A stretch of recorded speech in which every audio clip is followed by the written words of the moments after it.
That was very sweet, Sonia. Can everyone hear me? If you can't hear me, put up your hands.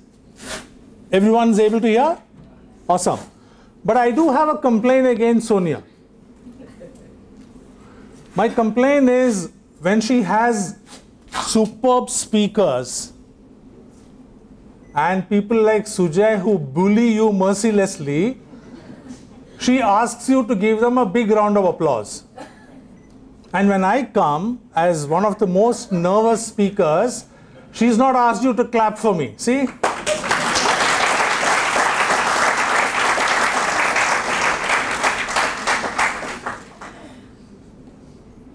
There is some research done recently which says a speaker is hugely encouraged if the audience claps twice in quick succession.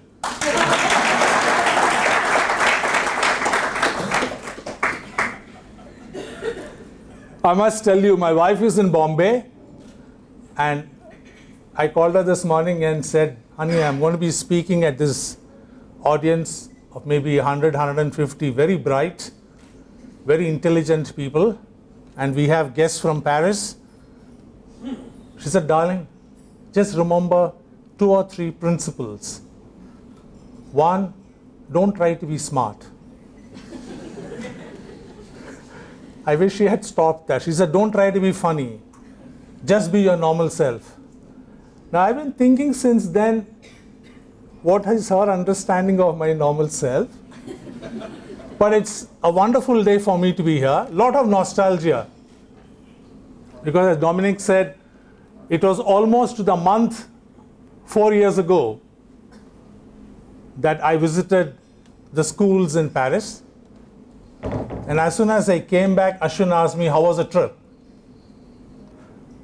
And I said, Ashwin, if there is one thing that we need to do immediately, absolutely immediately, is to see how we can get as many of these schools to come into India as possible.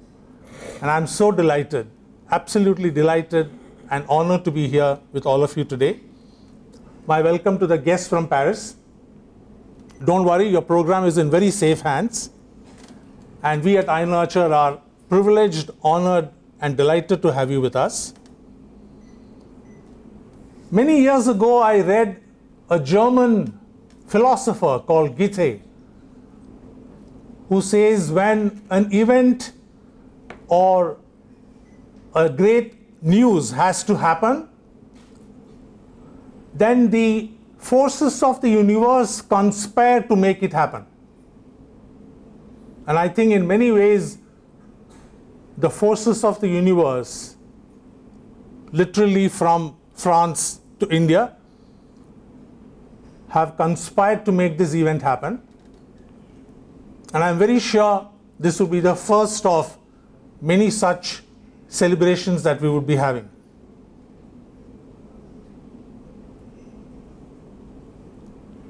I think there are many people who have worked very hard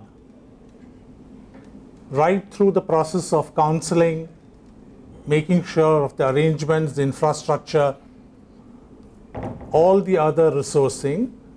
But it gives me great pleasure to identify 4 such people who I would like to join me here. And this time, quite sincerely, I want all of you to give them a big round of applause. Can I request Rashmi to come over here, please?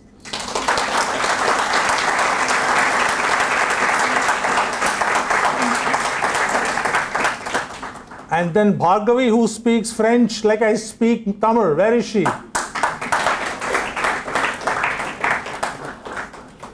And then 2 of the most stylish employees of iNurture. Could I request Girishma and Sonia to come over here?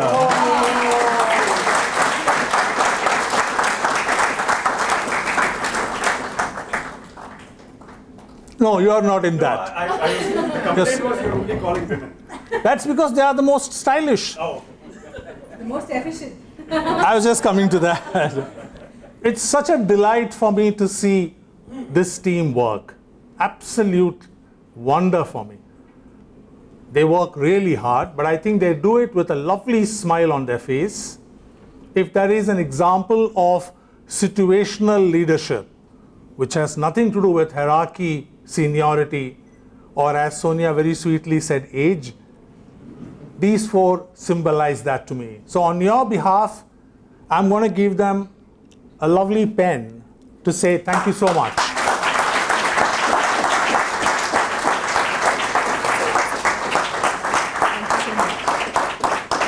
Thank you, sir. Thank you, sir. Incidentally, 3 of them are fountain pens. So this generation better learn what fountain pens are and what inks are and how do you fill them and so on. Thank you so much. Sonia spoke about lighting the lamp. There's another thing that we in India love to do, particularly where I studied my schooling and engineering, which is the northern part of the country. And rather than describing it, why don't I see if I can play something for you.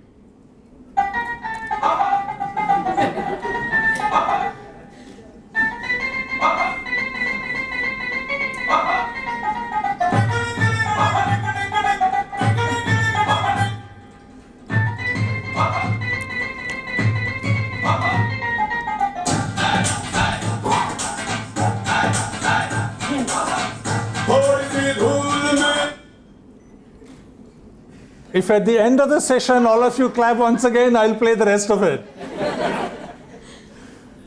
But the reason I play it also is because we as a country are very emotional, are very physical, very tactile people. And when we are happy, we can't stop but dancing. And even if you are not happy, we have a couple of drinks and we go ahead and dance in any case. I also realize I am in a very risky position. Very sweetly, Bhargavi came to me and said, "Sir, do you realize that you are in a very, very dangerous place?" And this is what she said to me. "I am standing between you and lunch. What we will try and do, however, is over the next 1 hour, try and walk a journey together." Some of you who may have gone on mountain trails or on treks, the beauty of those experiences is they are not necessarily 100% structured. There is a great element of exploration, there's a great element of exchange, there's a great element of doing something together. And so when I started work on what would I like to say on Learn to Learn, my challenge was what do I leave out rather than what do I include. So what I have done is picked out some indicators and strung them together like a building block.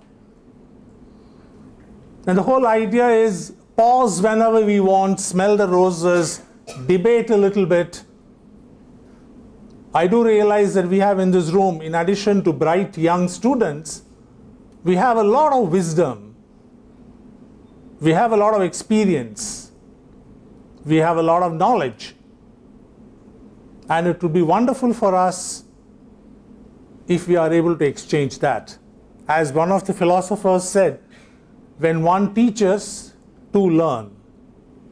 So let's see if over the next 1 hour, we do this journey together in a very unstructured, exploratory, joyful, enjoy the journey as much as a destination sort of thing.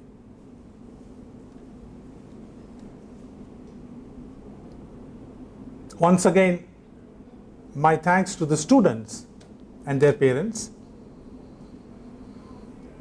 If Ashwin had been here, he would have agreed with me.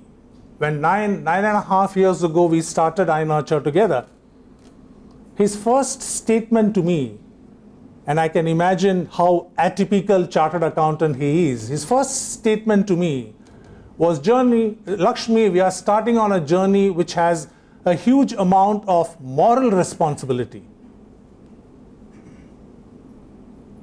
He said the students, the young boys and girls, and even more important, their parents, their family, is placing their trust, is placing their hard-earned money.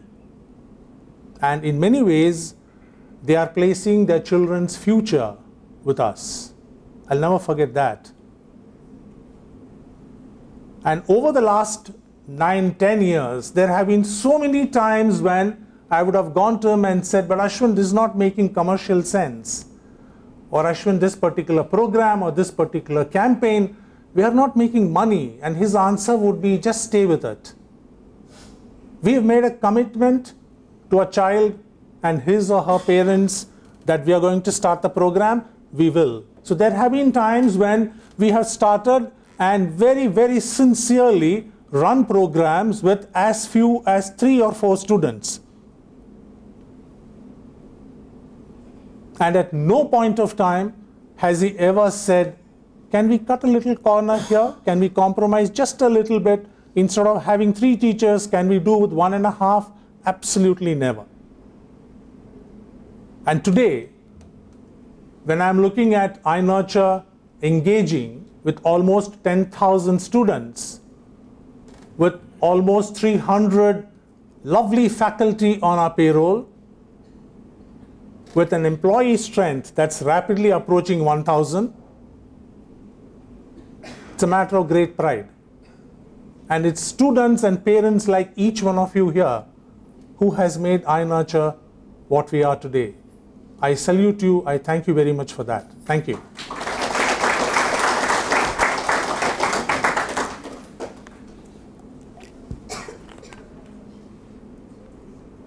So some of the milestones that I want to look at over the next hour is to see, can we look at change?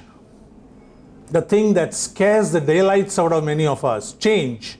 And can we make friends with change? Can we invite change for a cup of tea and say, hey, can we work together, change? Rather than you scaring me or I having to manage you.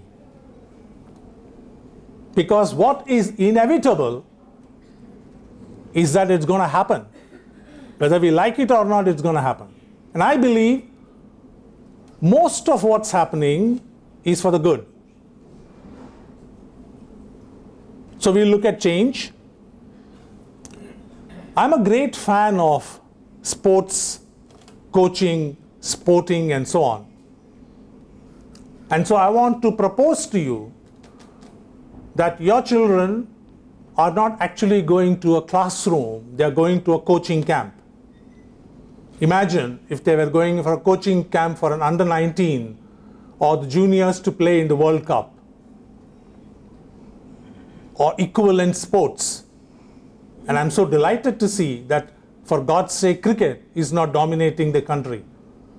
Delighted to see kabaddi, kho, table tennis, athletics, gymnastics. And what gives me even greater pleasure is, as a parent of 2 daughters, that women are kicking men all over the country in sports. A round of applause for all the women in this room.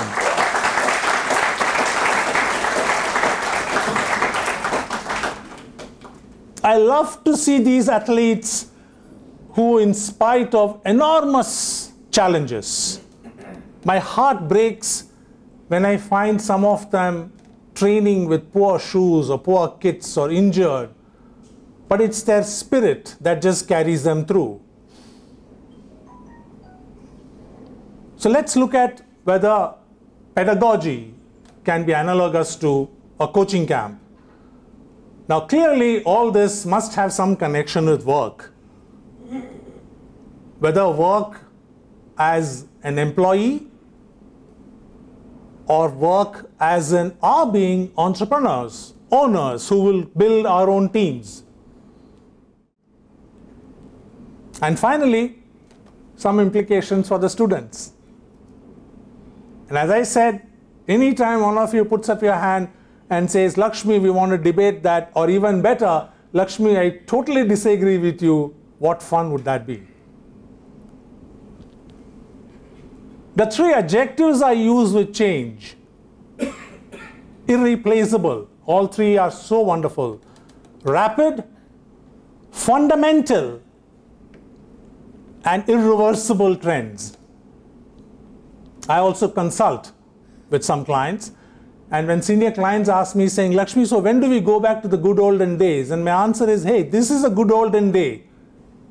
If you could look into a crystal glass and see what's going to happen to you 5 years down the line, you will be thankful you are living today. So it's rapid, much faster.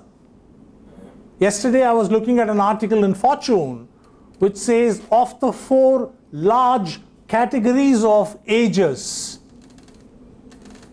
if one looked at agriculture and industrial and knowledge and what is likely to be going forward, the digital age, it's shocking how these are happening in shorter and shorter time spans. They are not reducing by 10 or 15 or 20%. They are reducing by a 10x, 25x, 50x. And I remember John Chambers, the honorary chairman of Cisco, one of the most aggressive IT professionals ever, who said in future, the fight will not be between the large and the small. The fight will be between the quick and the lazy. And he says the quick will always have the lazy for breakfast. And one of the things that at iNurture we try and do is, as we are growing larger and larger, how do we make sure that we do not lose out the basic hunger, the basic ambition that we always had for the company and all our stakeholders. Most of these did not exist 15, 20 years ago. And I am privileged to be at the ringside seat. This is my 40th year of working. 1979, when I'm sure most of you were not even born, I was doing my first sales call from Unilever, having been a campus recruit from IIM Bangalore. I used to do 40 calls a day, shop after shop. I can still recite to you my entire product portfolio, starting with 1.5 kg Surf down to Vim sachet. And it taught us a lot, because I was a gold medalist right through, and then you do IIT and IIM, which for all the wrong reasons are considered to be the elitist institutes in this country, and you are asked to carry a bag and sell soap in a small town in Tamil Nadu. What a wonderful grounding experience that is.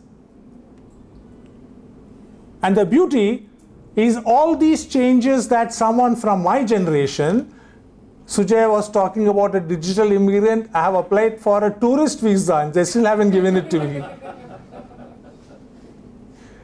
They are saying we have to examine your resume. Can you send an email? Or are you the ones who get your emails printed and read it? Very bad people.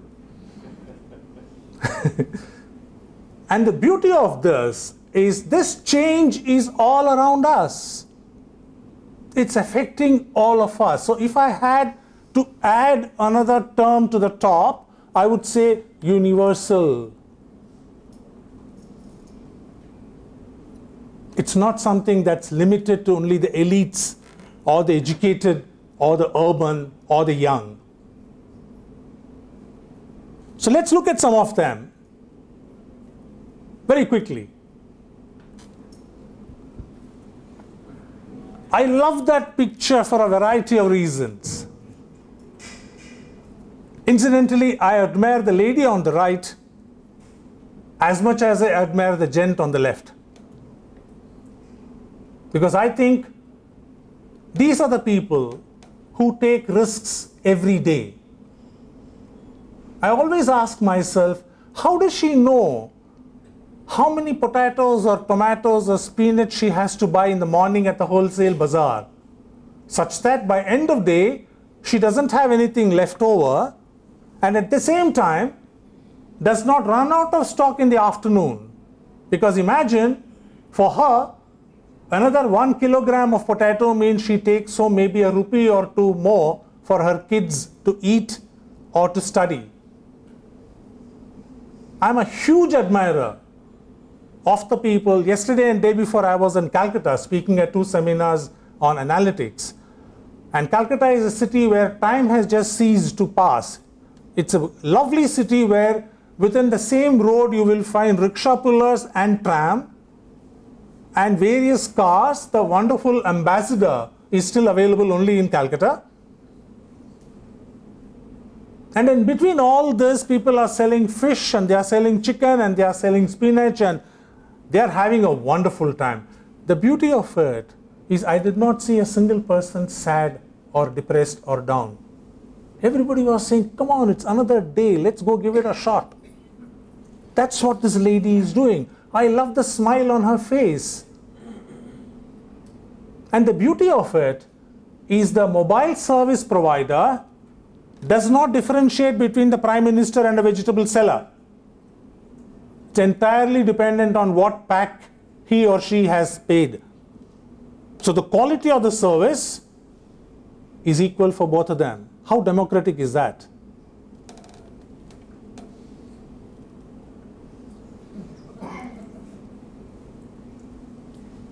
For those of you who are not from our country, the two people there are two of our most popular Bollywood cine artists and the staple of our gossip papers.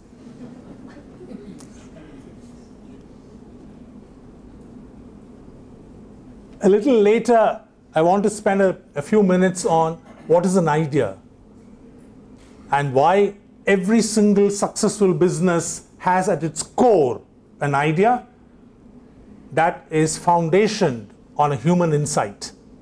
But to me, Facebook is an extraordinary idea. My friends and I have been debating for the last 15 years, saying Facebook, can't see why anybody would pay for that service. It's going to collapse one of these days. We said it when it was $5 billion. We kept saying it when it was $50 billion. We got a little worried when it crossed $100 billion. And then they went out and acquired something called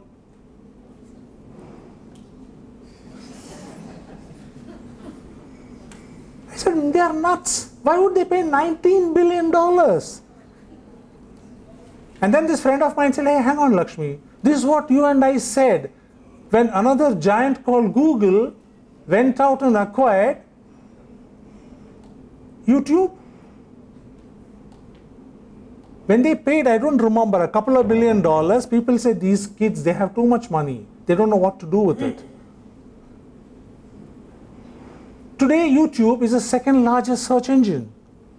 It's going to become a verb, I'm very sure, like Google has already become. I've never understood this. Yesterday, both the teams, both the seminars, the participants came in and said, sir, we have to take a selfie with you. I said, as long as you are taking it, I'm okay. I've never figured out how do you hold that. And then recently we were in an airport and the security staff was having this heated argument with one of the passengers who, I'm not exaggerating, was carrying a 6 feet long selfie stick. 6 feet long selfie? You might as well take a long distance camera and do it, no? Never figured this out.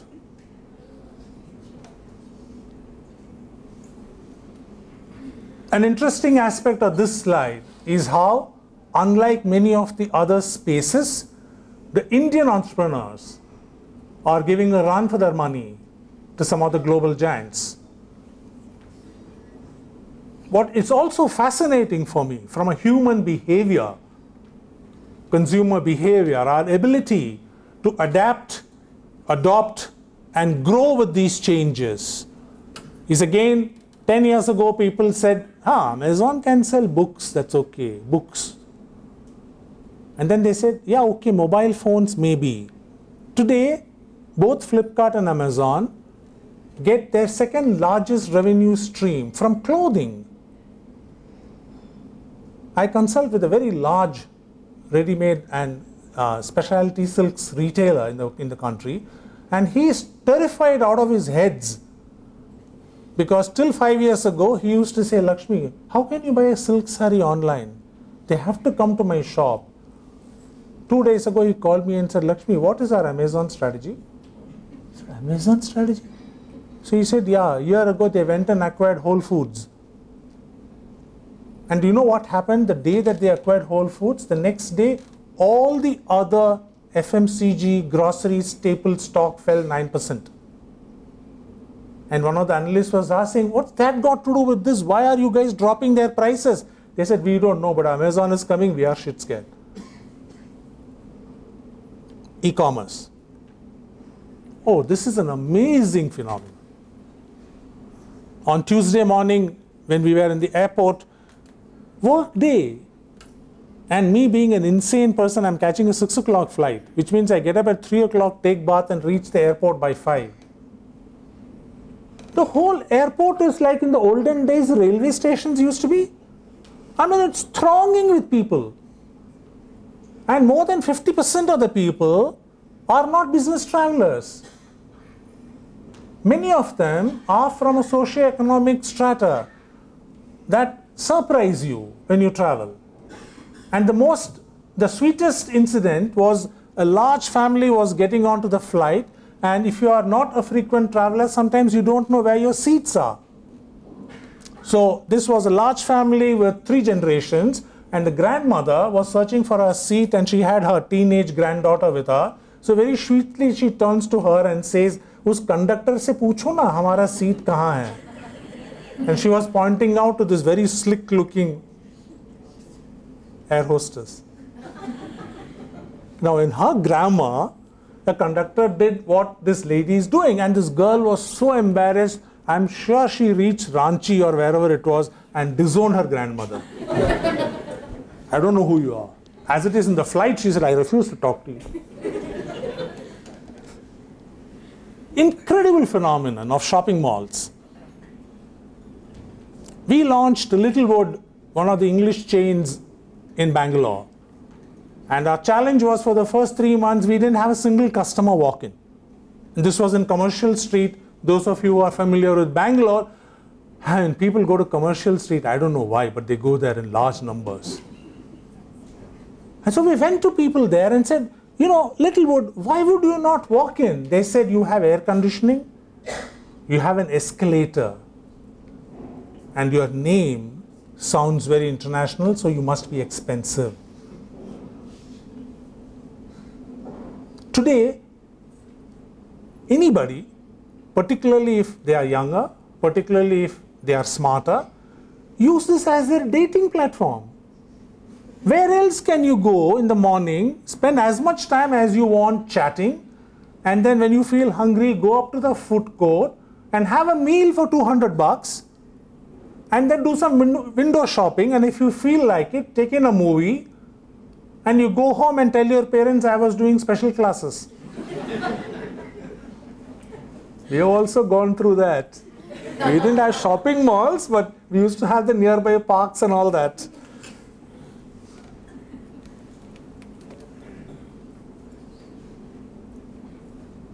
Incredible brand building.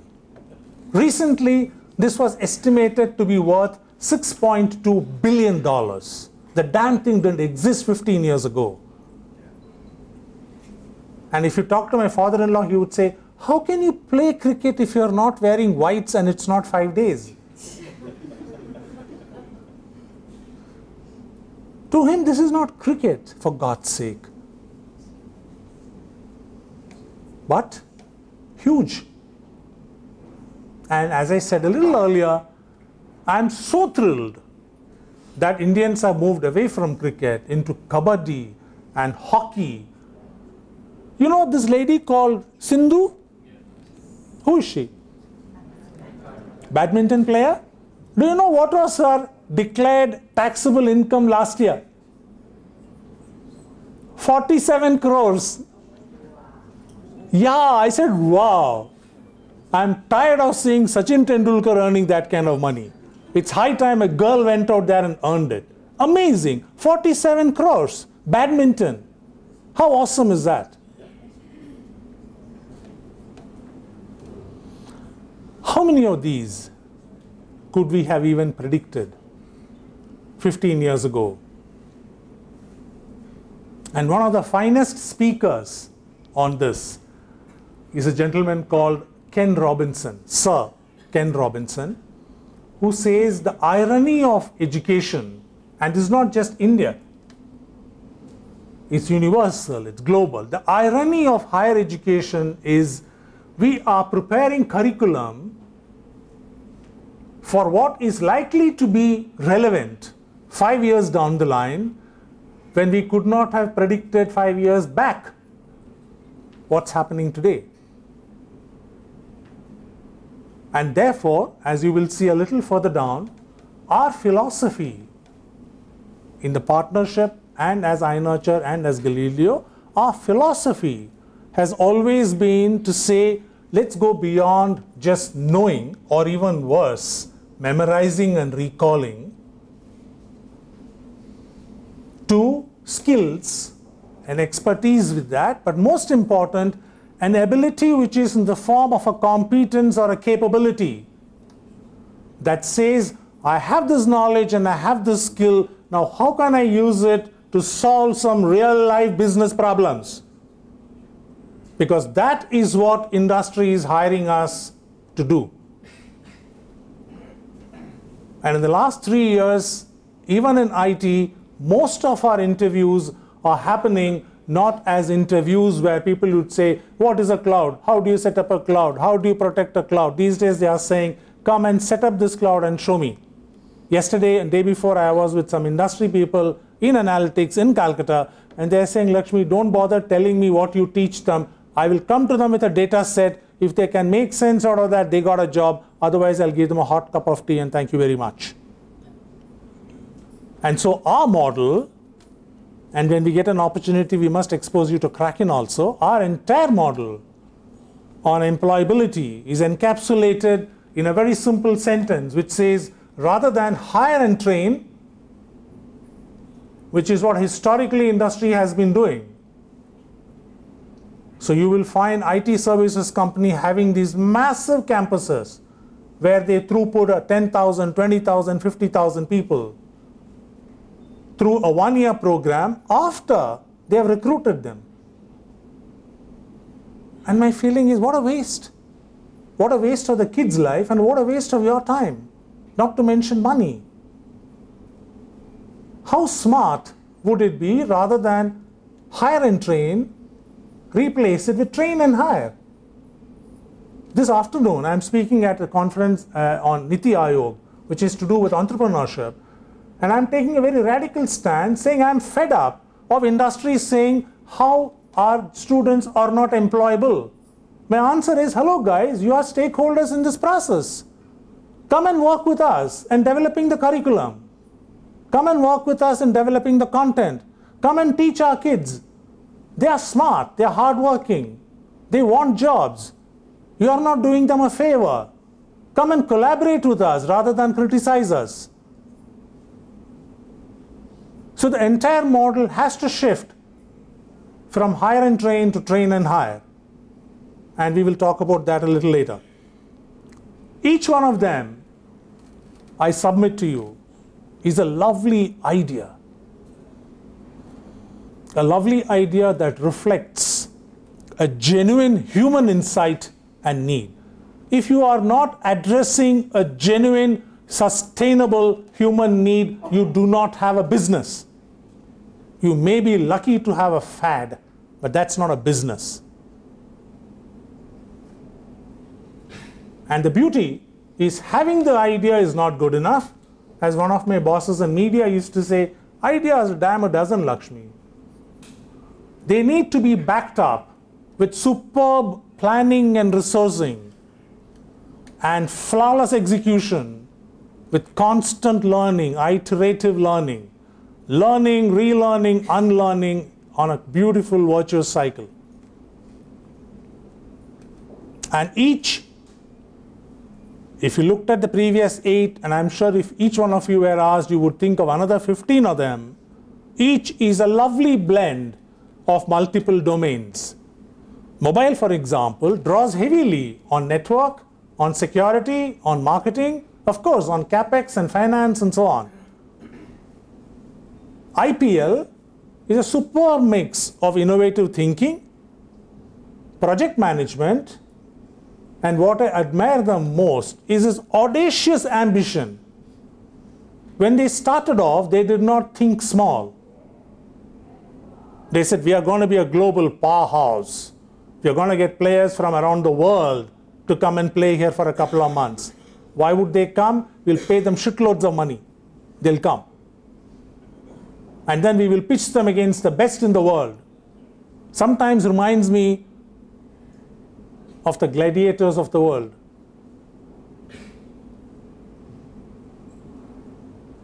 E-commerce uses a huge amount of analytics, technology, supply chain, people management, you name it.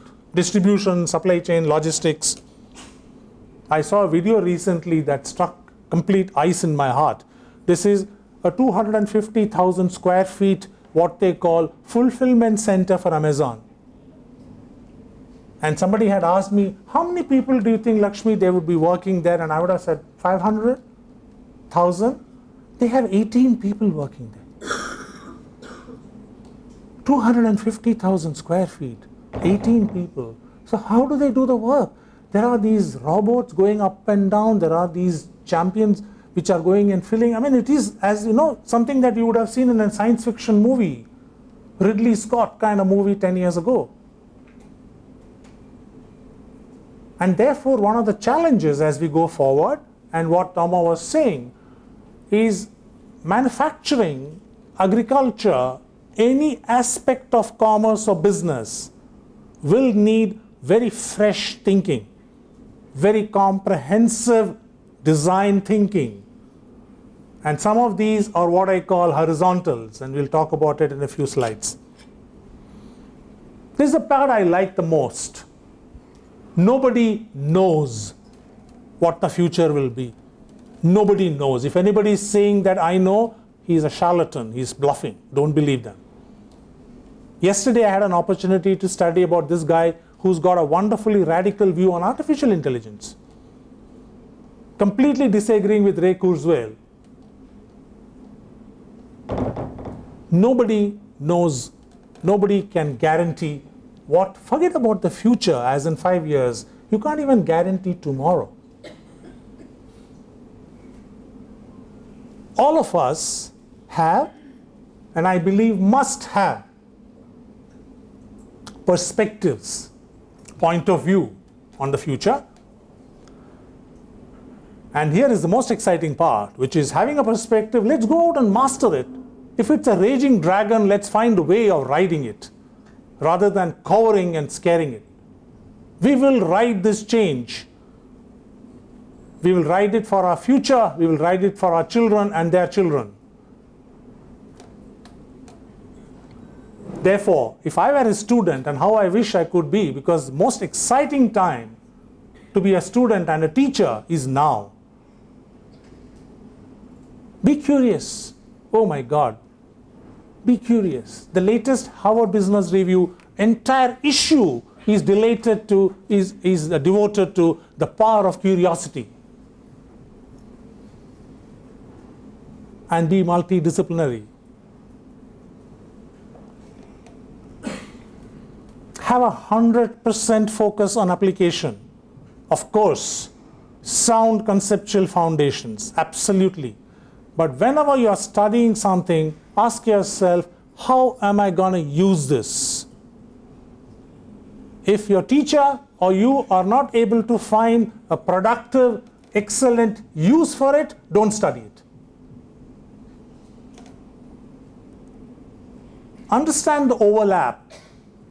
And we are working on some very, very exciting ideas on curriculum design that says, why should information technology and marketing and finance and humanities and animation be different verticals? So we are developing some wonderful work which says, can I not teach engineers how to dream and imagine and create? Can I not teach English language people what is digital? And how awesome would that be? And therefore, there is a huge overlap between consumer or human insight, ideation, creative expression, business, marketing, finance, HR, cloud and security and mobile and broadband and IoT and data science and artificial intelligence. 3 years ago, I remember when my team and I were working on these specializations on IoT and artificial intelligence and data science. Last 6 months, we are already saying, hey guys, do you think we have 3 different specializations? Or is it like the double helix? Is it likely to be just one? Because IoT is all about devices talking to devices and generating, I don't know, terabytes or zettabytes of data. And network and cloud are the things, other than what Ashwin mentioned about cloud and weather, are places where all this is being stored. A lot of it through wireless, and therefore security. And on top of this, if you need to make sense out of all that data, you have analytics and data science. And increasingly, large parts of these are being handed over to machines. And therefore, machine intelligence, deep learning, artificial intelligence, and so on. So maybe all these worlds are coming together.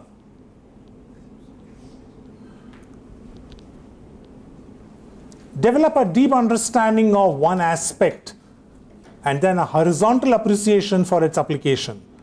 There's a lovely set of writings and books by Daniel Pink which says the T model, for example, I would really want to know how can frugal design related to transportation apply in a driverless scenario. Again, complete coincidence, last night I was reading about BMW's plans for a driverless car. And they are saying the interior of the car will look completely different from what it was 5 years ago. How do you design for that? Strengthen your soft skills and aptitude. Many times, students are surprised when I mention this to them because they think they are masters of WhatsApp and SMS, they know English language. I have news for you. In the digital world, in the inter-networked world of tomorrow, your written communication and your spoken communication are going to be vital skills. I consult with a financial services company. We are in the specialized area of developing software for them. They have a 7 different located team from Shanghai, Philippines, Hungary, London, Bangalore. Most of them haven't even met each other. And the team leader sits in Bangalore and he's saying, Lakshmi, how do I work with this team? As companies are becoming truly global, your ability to communicate and influence, to have clear, crisp, comprehensive communication, both written and spoken, your ability to therefore influence somebody over whom you may not have any direct authority, your ability to motivate them, engage with them, get them aligned to the same set of goals is going to be a vital requirement. That's what leadership is all about. And leadership has actually nothing to do with where you are in the org chart. Increasingly, in any case, org charts don't look like pyramids anymore. They look like spiders' webs.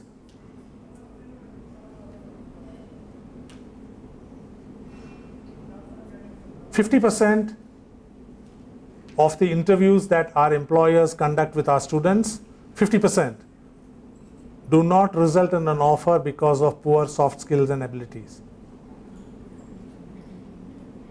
What a pity. Read, view, ask, enroll. I am constantly amazed. Day before yesterday, I saw an ad from Accenture which says, we have done some extraordinary work on the impact of disruption in this country. And the entire report is available free on our site. I had circulated it to all of you. It's a 29-page document on which industries in an Indian context should be worried about disruption, in what manner, what should be their strategies to counter that, what capabilities and what resourcing. And I'm saying, hello, you must have spent some time and money on this. Yes, and you're putting it up for anybody to watch and yeah. SlideShare, Google, PDF.net, nptel.ac.in, Swayam. I mean, it's incredible the kind of information that people are willing to share with you absolutely free of cost, no commitments.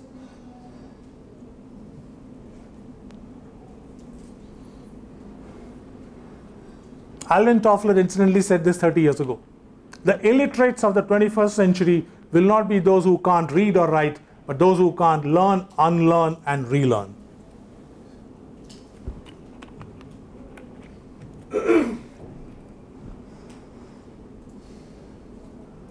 So let's look at some sports.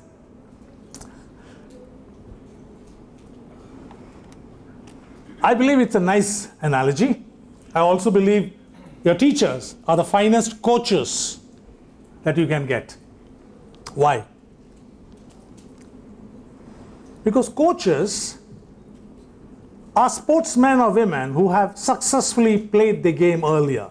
They derive their credibility, their authority from the fact that they have played the game at top-notch levels. They are tough and honest with their students because they are entirely focused on improving their performance. And I have said this across the country at every orientation to every student that I guarantee in the time that you will be with us, there will be some times when you will hate your teachers. What you say is true only if these teachers are coming from the industry and are not professional teachers. Yes, yes. Well, let me rephrase that, Thomas, which is I now find that there are a lot of people who started their careers as teachers who realize that if they do not understand what's going on in the industry, then they could become incompetent or ineffective. So a lot of the work that we are doing with our university partners is saying, can I look at a faculty development or can I look at a sabbatical for these teachers where they go and spend 6 months or a year actually working for them to better understand the conceptual principles that they are teaching, how are they actually applied, and what are the challenges in doing that. But you're right, both ways there are challenges because I also find that not every industry practitioner actually makes a great teacher. Because typically what I call the grammar of engagement in a corporate or an industry could be different from the grammar of engagement in a college. The kind of demanding accountabilities and timelines that you take for granted in a corporate environment sometimes need to be a little softer because you are working with the students. But what I find interesting here is a coach is somebody who will wake you up at 4 a.m. in the morning and say, let's go for a run in the bitter cold. And if you said, can we do it at 5 o'clock? He's going to say, don't waste my time. If you say, I promise I will run 6 kilometers tomorrow, you say, get out of the bed now. If you say, I promise I will run 10 kilometers in the evening, he's going to go looking for a bucket full of cold water. But the beauty, is you will remember that coach when you are successful. When as a student, you will remember your teachers with enormous gratitude and yes, affection when you are picking up that $500,000 paycheck.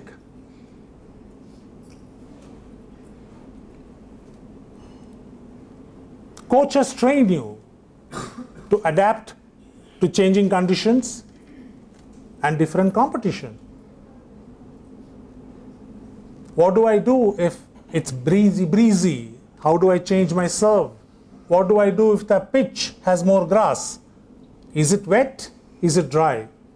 How do I take those decisions on the spot? How do you adapt and adopt? And they are completely dedicated to helping you win the game in an honorable, healthy manner. I'm a huge believer in that honorable and healthy manner.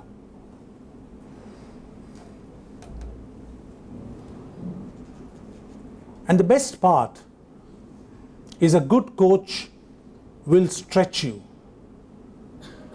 A good coach will make you perform at levels that you yourself did not know you are capable of. You'll realize it after you have reached that level. What, why, and how. They encourage us to explore beyond our backyard, and they captivate our minds and nurture our curiosities. Because of them, we better understand our world. We know what causes an earthquake, why a light bulb lights, how clouds produce rain. They reassure us that it is okay to think without boundary and explore the possibilities of what could be. There are those who walk among us who inspire us to investigate, to create, to find solutions, to become part of and ultimately change our world. For all the things you do, for who you are, and for who you inspire us to become, we offer our most sincere thank you to you, our teachers. To every teacher in this room,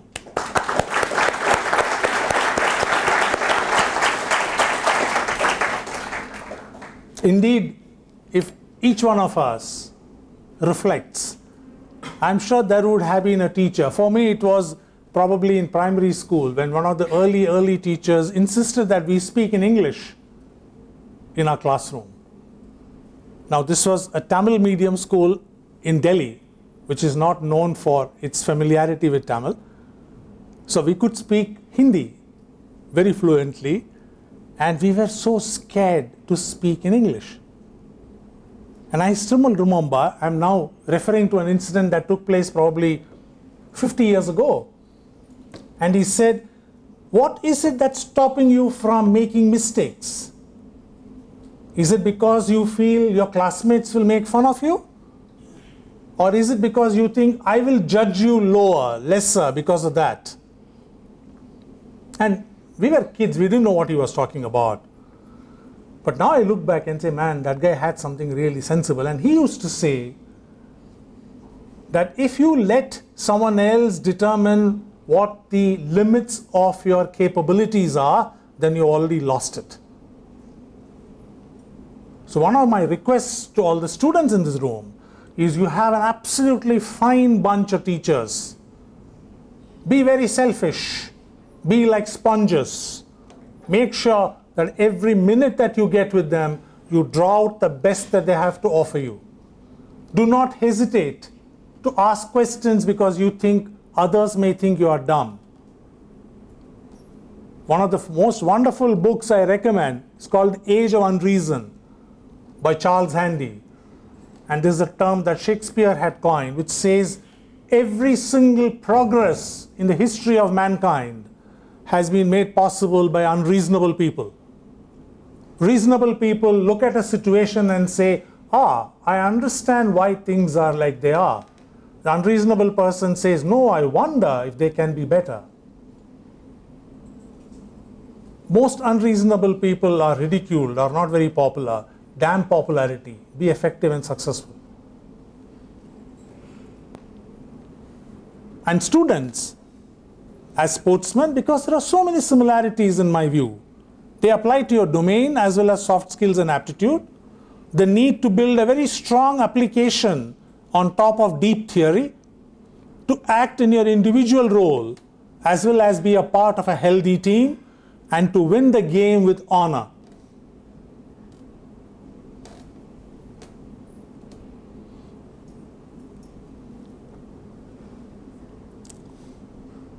There's a very beautiful proverb that says, if you think you will succeed or fail, you will.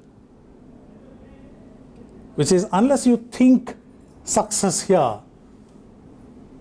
There is a girl from Bihar who was on a train, and some miscreants tried to steal her chain, and she resisted. They got upset. They chucked her out of the moving train. She fell on the railway tracks. A passing train broke both her legs. And she went home totally dejected because one of her ambitions was to climb the Mount Everest. And everybody around her said, in any case, it was impossible because you're just dirt poor. There's no way you're going to be able to fund that climb. And now, it's just absurd. But she said, no, I still want to keep that dream alive. And then somebody said, you know, I have a contact of a lady from Nepal who was one of the very first women to reach the summit. Why don't you contact her? And again, everybody around her said, are you mad? I mean, even if you got through to her, why would she even respond? And then she would find out that you don't have, I mean, she's going to laugh at you. Why do you want? She said, no, I just want to give it a try. 24 hours, she got a call from that person and saying, when shall we train together? And this girl from Bihar said, I must tell you, I've lost both my legs. And that lady from Nepal said, you climb the Mount Everest here, not here. Check out her TED talk. It's one of the most moving that you will ever see. And therefore, a winning mindset, attitude and passion are more valuable than just ability. In my career, I've come across dozens and dozens of people who are extremely intelligent, extremely talented, but are lazy asses. There's no way they are going to be successful. And the importance of practice, practice, and practice. Yesterday I was speaking to a large group of people on what could be some of the learning tips. And one of the bad learning tips is when you look at a problem and says, yeah, I know how to do this. Of course, it's so easy. And then you sit down and do it and you say, hey, hello, where did this come from? I don't know how to do it. Practice. Mental strength as crucial, in my opinion, more crucial than physical stamina. And sports is the best analogy you can get. I don't know if you had a chance to see Djokovic and Nadal play a game. At the end, both can barely stand. But are they going to give a point easily? Oh, no way.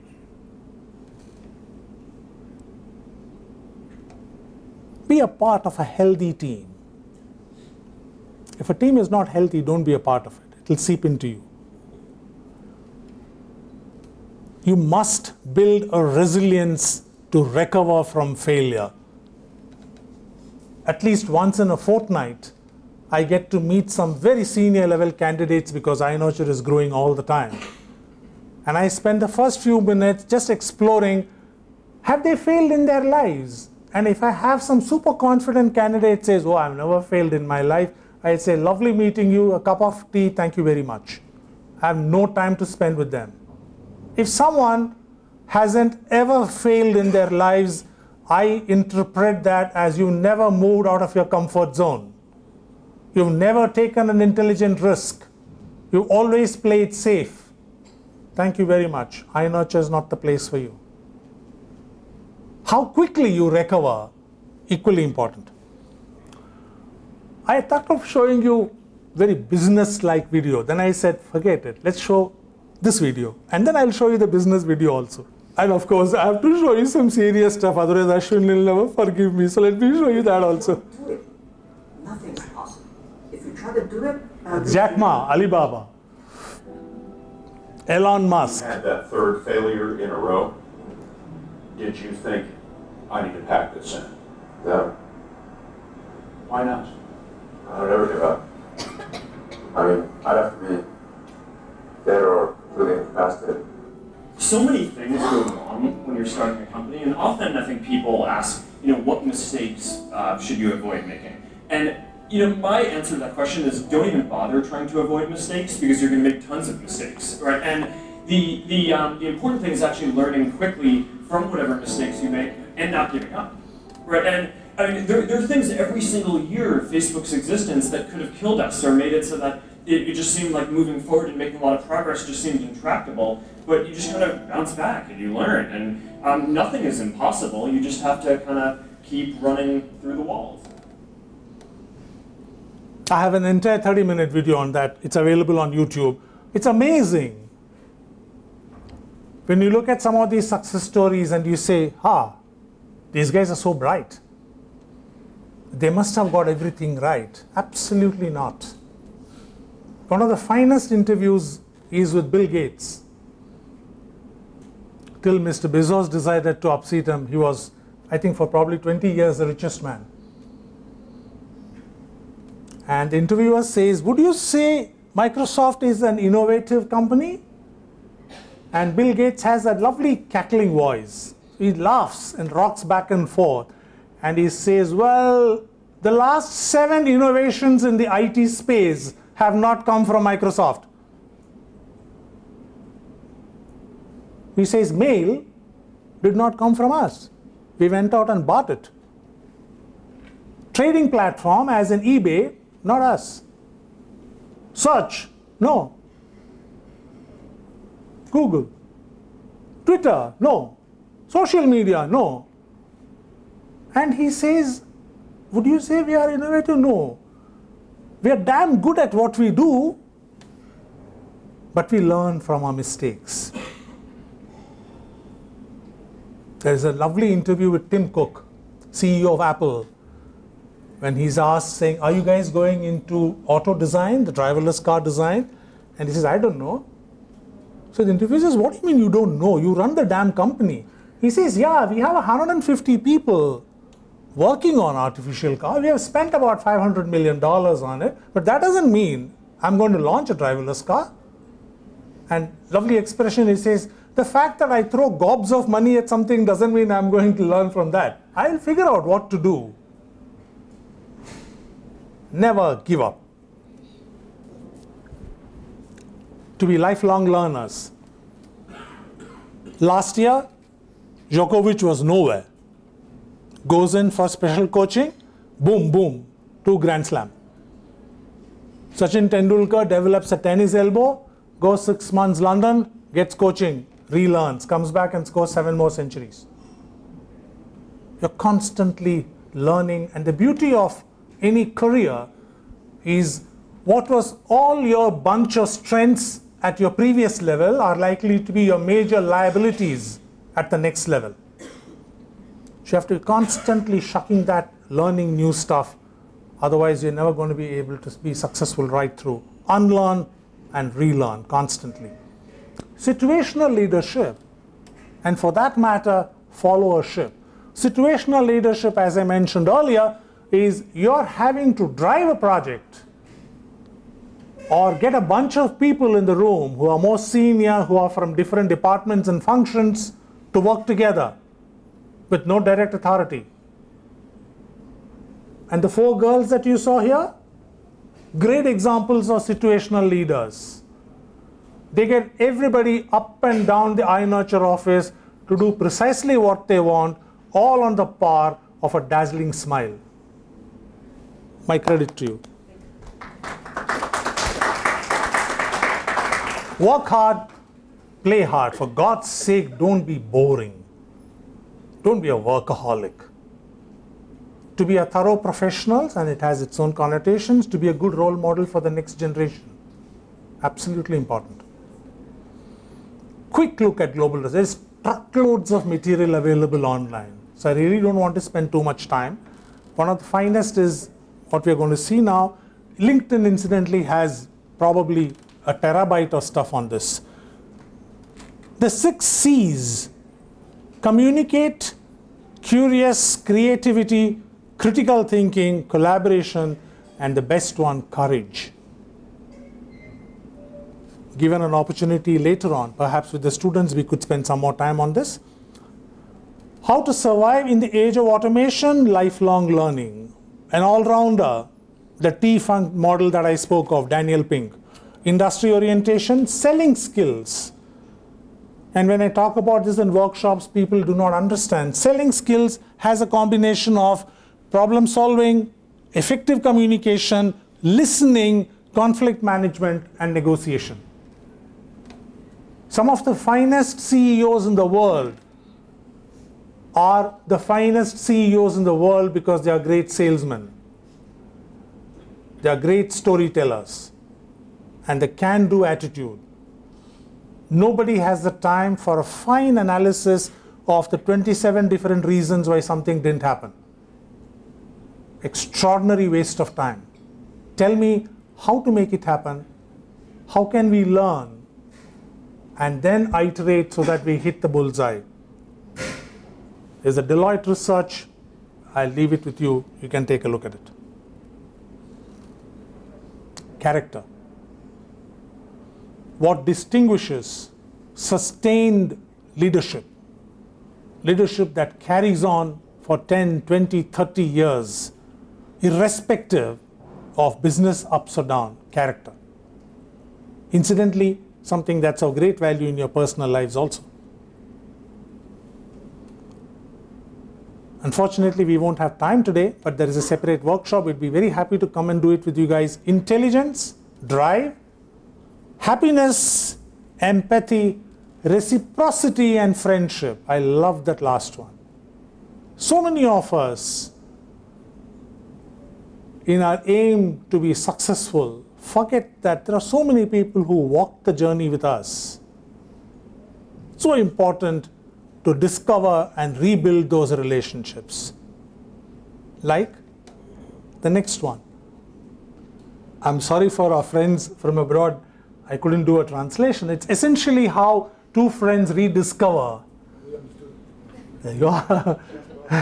Extraordinary storytelling. And so intelligently weaved in the Google functionality so beautifully. And I must have seen this 200 times. I still get tears in my eyes when I see it. Then you realize that life is about this. And so when people say change, and I say, hang on, we'll make friends with change. We will use technology to rediscover where our friends are. And how can I move on if I do not salute? Who am I talking about?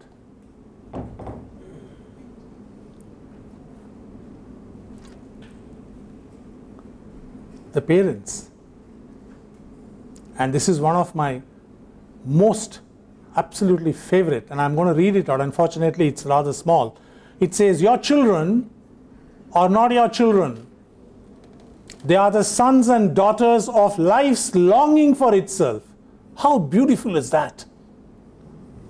So many of us, unfortunately, try and live our dreams through our children. And I salute each parent here for making it possible for your child to explore, to dream, to build their own future.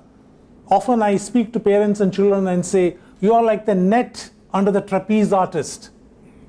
You're basically saying, go my son or daughter and hunt. The home will always be there for you.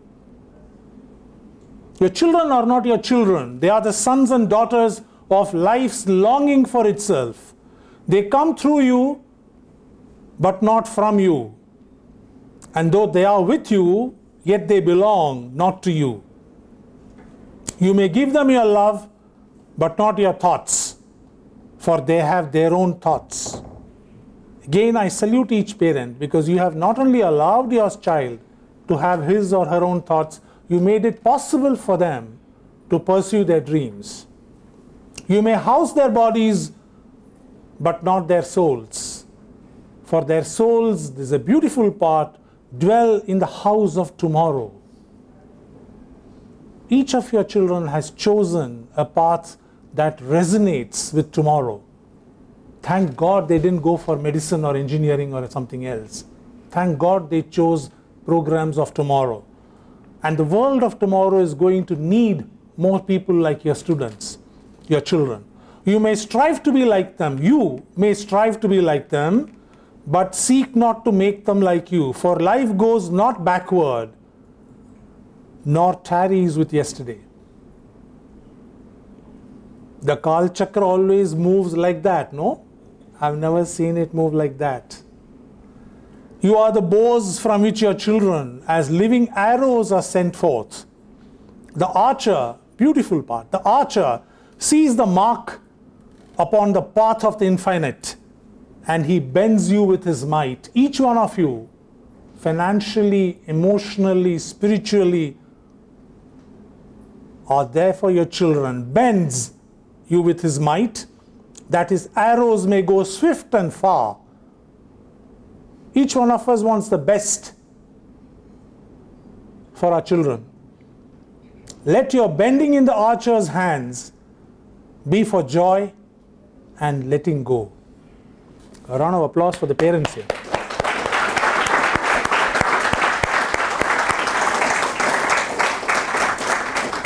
And I'm very certain, coming from a conservative middle-class family myself, and I'm very certain that there would have been a lot of well-meaning neighbors, brothers-in-law, friends, colleagues, who would have said, what are you doing here? Why are you taking this risk? I'm glad you found it in you to take the risk, and in some sense, you have passed on that moral responsibility to the entire team here. Thank you once again. Now, yes, absolutely, once more, why not?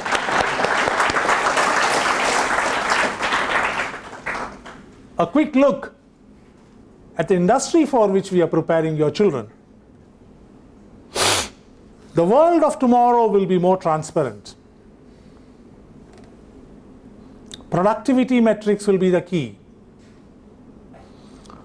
which will cover ROIs across organizations, functions, departments, teams, and individuals.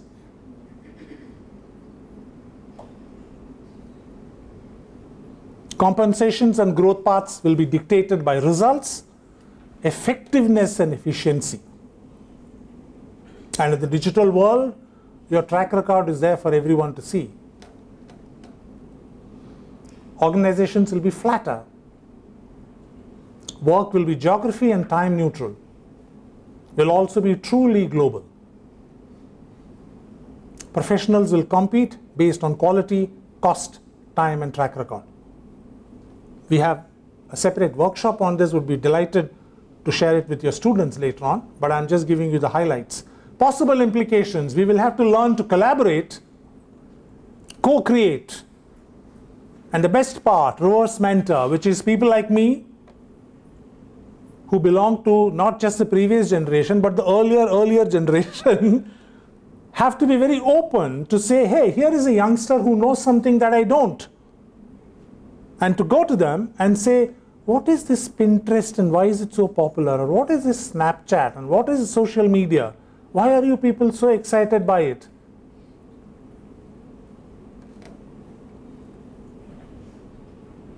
And to do it in a manner, whether you're senior or junior, whether you're older or younger, with a complete faith and innocence, like the hero here.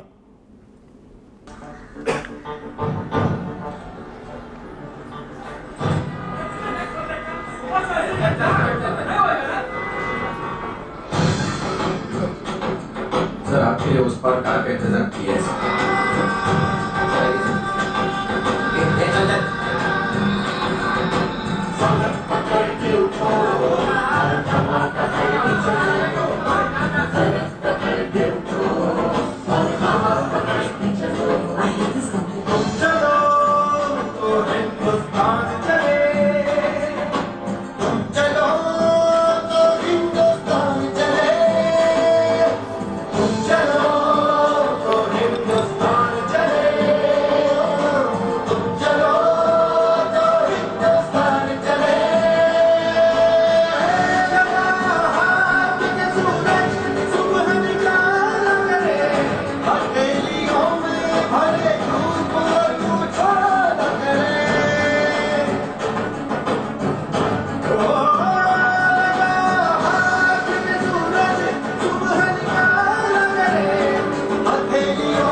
awesome is that boy? Remember Age of Unreason? Very unreasonable boy, no? He just goes and says, I'm going to push the tree. And every boring adult around him is saying, I hate this country, or what is this kid trying to do? How stupid he is. He just goes ahead and does it.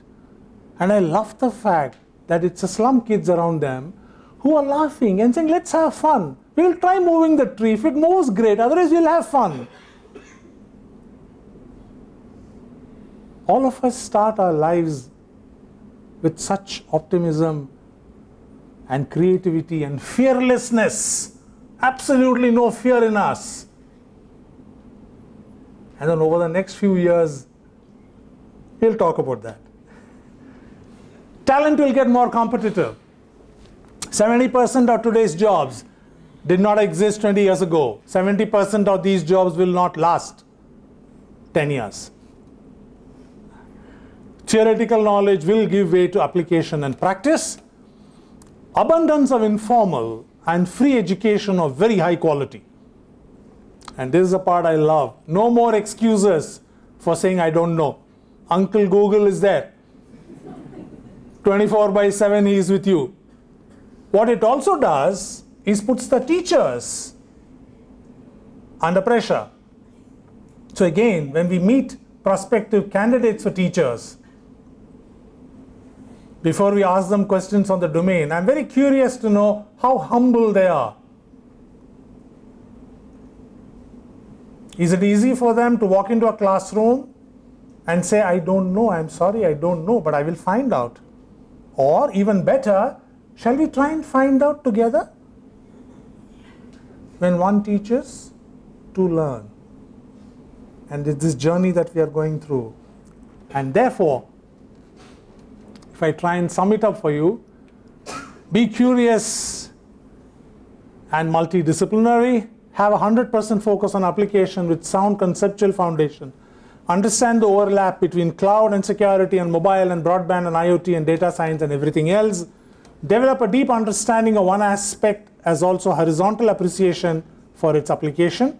Strengthen soft skills and aptitude. Read, view, ask, enroll, and develop into lifelong learners. And mind you, while you are doing all this, please don't become a dull, boring man like me. Have some fun.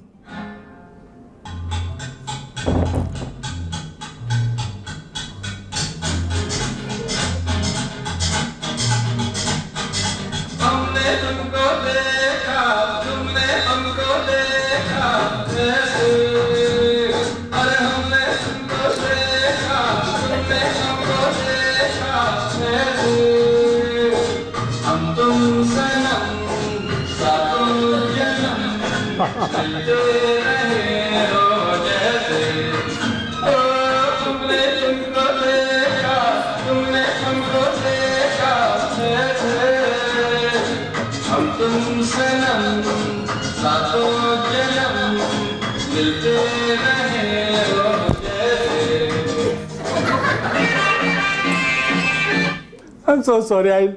We started with music and I love to end it with music. Look at those kids. All of us have that little child in us.